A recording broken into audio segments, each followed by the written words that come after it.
O ba? Isip ba? O tingnan mo. O sabi mo sa akin, sinasabi mo, Jeremy. O tingnan mo. Tingnan mo.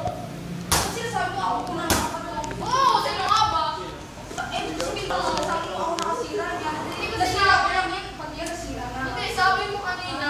O, ano sinasabi mo, Jeremy? O, ano gusto makisuot mo? Tingnan mo. Umamin ko eh. Pinapakita niya, Jeremy. Pinapakita niya yan.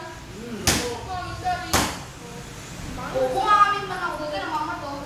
Eh, ikaw eh, sabi mo sa akin, kung ano sinasabi ko dyan, na iba na tayo na lang ba to? Tagtado ka rin na wala kang magandang dahil hindi ka mama. Ito na kayo nakasira ng malaking sira. O, ginagawa ko, ikaw pinanindigan mo. Pag may pinanindigan mo, tinatanong kita. Ba't ikaw pinanindigan mo yan? Oo! Oo, hindi lang gagawin mo yun ba? Oo! O, sige mo, pinanindigan mo. Ikaw! Oo, ikaw nga dyan, di ba ano eh? Grabe. Ano naman? Ano to? Oy! Hoy, tawa na yan! Guys, kayo! Wow! Tama na. Babakla ka na naman siguro eh.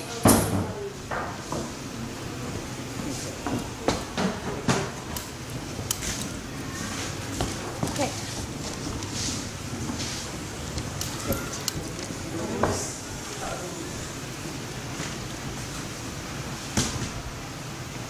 Ba't hindi papama ka ng mga kape? O bigamit pa ka ng Michael, ano pinagkagawa mo?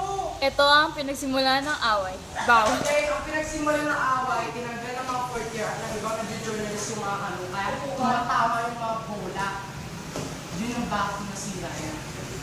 At wala na kayong ibang sasabihin. Ang saya nun ah. Doon lang yun ah.